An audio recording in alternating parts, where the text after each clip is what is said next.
Hello दोस्तों, स्वागत है आपका Q&A सेशन के एक और एपिसोड में।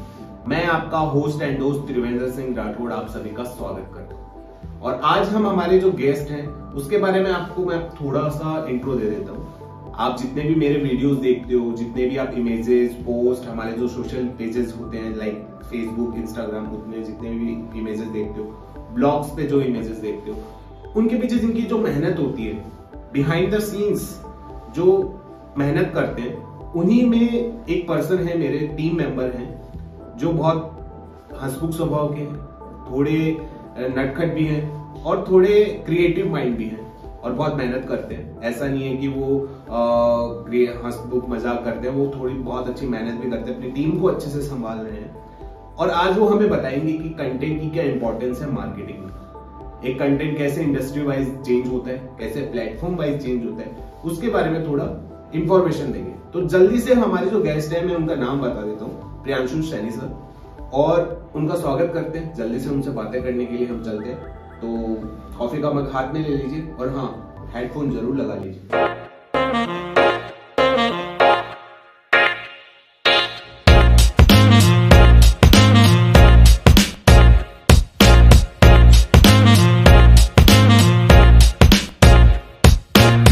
तो दोस्तों, जैसा कि मैंने आपको इंट्रो में बताया था कि आज हमारे साथ मेरे फ्रेंड प्रियांशु सर हैं और ये हमेशा कैमरे के पीछे रहते हैं और आज कैमरे के सामने आए हैं। बहुत मिन्नत करने के बाद सामने आए। तो प्रियांशु सर, कैमरे के सामने आके आपको कैसा लग रहा है? डर लग रहा है। सीरियसली बताऊं तो वैसे मैं ज्यादा कैमरे के आगे आता नहीं हूँ, तो बट सर आपने इतना रिक्वेस्ट करी तो चलो ठीक है। ओके, चलो ठीक है प्रियांशु सर, आपको डर लग रहा है, ठीक है, आपका डर भी निकाल देंगे। थोड़ी देर बैठेंगे, बात करेंगे तो डर भी निकल जाएगा।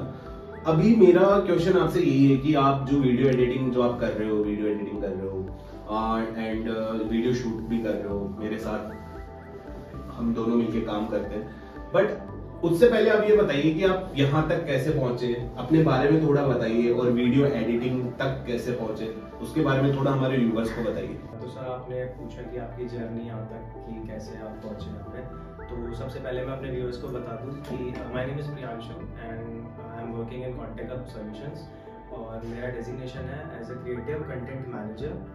तो और आप पूछ रहे थे कि आपकी जर्नी यहाँ तक आप कैसे पहुंचे, आप इस प्लेटफॉर्म पे कैसे पहुंचे हो। तो सर मैं सबसे पहले इस कंपनी में एज ए सेल्सफोर्स एडमिन के लिए आया था, जो कि एक आईटी का डिपार्टमेंट है। अच्छा। तो फिर मतलब मेरा शुरू से ही, बचपन से ही थोड़ा ना क्रिएटिविटी और इन सब चीज़ों में, इनोवेशंस में थोड़ा ज़्यादा पार्ट रहा है, तो मैं थोड़ा इनकी तरफ ज़्यादा अट्रैक्ट होता हूँ। तो मेरे को ऐसा था कि मेरे को कभी ना थोड़ा डिज़ाइनिंग वाला पोर्शन अपने साथ कैरी करते हुए चलना है। तो एज सच जैसे लाइक कॉलेज खत्म हुआ तो उसके बाद मैंने सोचा कि चलो ठीक है, अब कुछ तो करना ही है, लाइक जॉब करनी है, कुछ भी करना है। तो फिर मेरे एक फ्रेंड था, उन्होंने रेफरल के थ्रू एक कंपनी बताई थी, कॉन्टेक्ट हब। तो इसमें फिर मैं एज ए सेल्सफोर्स एडमिन के लिए स्टार्ट एज ए करियर मैंने चूज़ किया था। तो फिर जब यहाँ पे आया तो मुझे काफ़ी कुछ नई चीज़ें जानने को मिली कि ये कंपनी किस क्या बेस है कंपनी का, किस चीज़ पर वर्क करती है, कंपनी में और क्या क्या फील्ड है।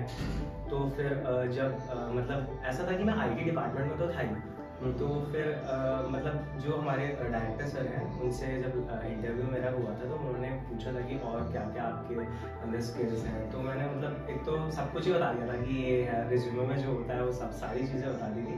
तो फिर उन्होंने पूछा कि आपका मतलब डिज़ाइनिंग वाले पार्ट भी आप कैरी करते हो क्या। तो उनको मैंने बताया कि हाँ सर, मतलब मेरे को अच्छा लगता है थोड़ा क्रिएटिविटी और इन सब में इन्वॉल्व होना, वीडियोज़ वगैरह में और इमेजेस। तो मैं फिर सबसे पहले लाइक 15 से 20 दिन हुए होंगे तो मैं सेल्सफोर्स एडमिन एज इन सब चीज़ों में था। फिर उसके बाद मैंने धीरे धीरे करके मैं ग्राफिक्स एंड मल्टीमीडिया डिज़ाइनिंग में शिफ्ट हो गया था। मेरी डायरेक्टर से बात हुई थी तो उसके बाद मेरा डिजिग्नेशन चेंज हो गया था।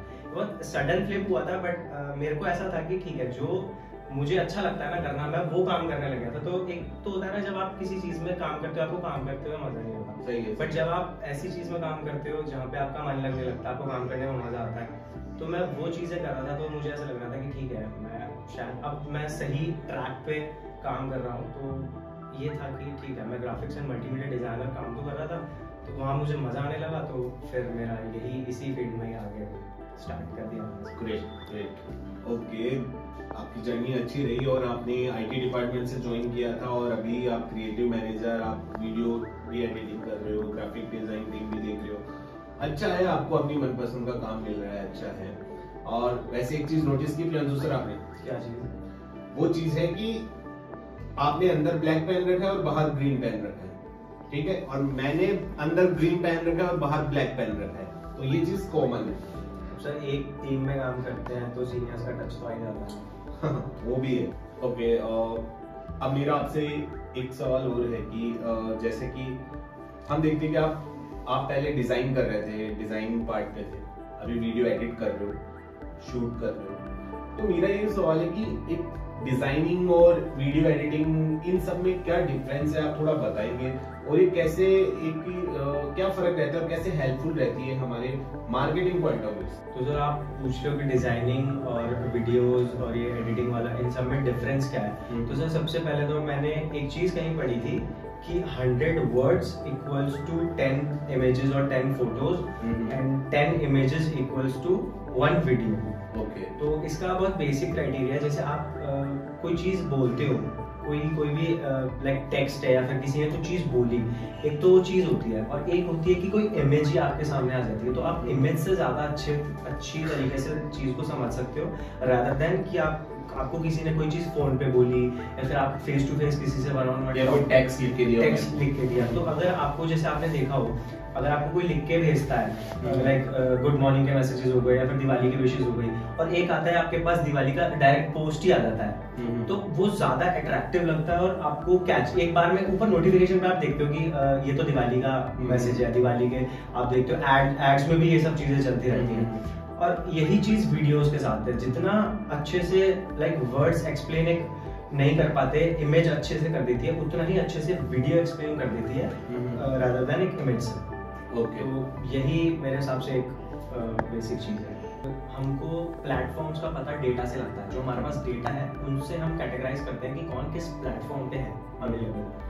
तो सबसे पहले तो बेसिकली मैं एक चीज बताता हूँ कि इंस्टाग्राम पे भी यूथ है, तो यूथ जैसे कि आर्किटेक्ट हो गए, साइट इंजीनियर्स हो गए, तो ये इस तरह के यूथ हम इंस्टाग्राम पे रीच करते हैं। और फेसबुक के लिए हम चाहते हैं लाइक कॉन्ट्रैक्टर्स हो गए, डीलर्स हो गए, इस तरह के लोग हमको व्हाट्सएप पे या फिर फेसबुक पे कह सकते हैं, इस तरह के लोग मिलते हैं। और लिंक्डइन पे तो पूरा प्रोफेशन स्कैटर है, तो उस पर तो कोई कैटेगराइज है ही नहीं, उस पर तो सब तरह के प्रोफेशन, सब तरह के लोग मिल सकते हैं हमको, तो उस पर तो हम कैटेगराइज प्लेटफॉर्म करते नहीं है। बट अब कंटेंट किस तरीके से कैटेगराइज करते हैं, लाइक इंस्टाग्राम पे थोड़ा फनी मटेरियल चलता है आजकल, आप देख रहे होंगे, मीम्स चलती हैं, रील्स चलते हैं, वीडियोस चलती हैं, तो हम उस तरह का कंटेंट हम वहाँ प्रोवाइड कराते हैं, है ना। और फेसबुक पे भी इन सब पे चलता है, और जो लिंक्डइन है उस पे फिर हम ये फनी वाला कंटेंट हो गया, लाइक फन हो गया थोड़ा बहुत, इस तरह का हम नहीं करा सकते, क्योंकि वो प्रोफेशनली आता है, तो उसको पूरा अपना जो कंपनी का बेस है वो दिखाना पड़ता है हमको।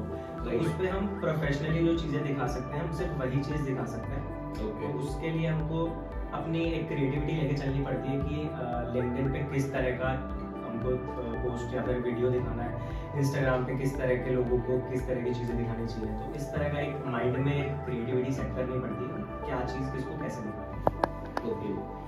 ओके, बिल्कुल सही बोला प्रियांशु सर ने। मैं अपने व्यूअर्स को बता देता हूँ कि हर प्लेटफॉर्म पे हर जगह थोड़ा क्रिएटिविटी हमें दिखानी पड़ती है।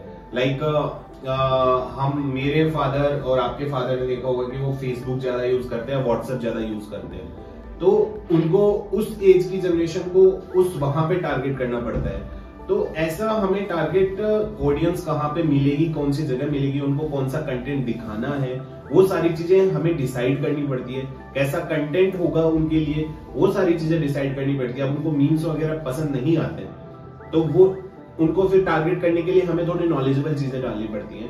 तो ये हमारी टीम जो बेसिकली है, इसको काम करना पड़ता है।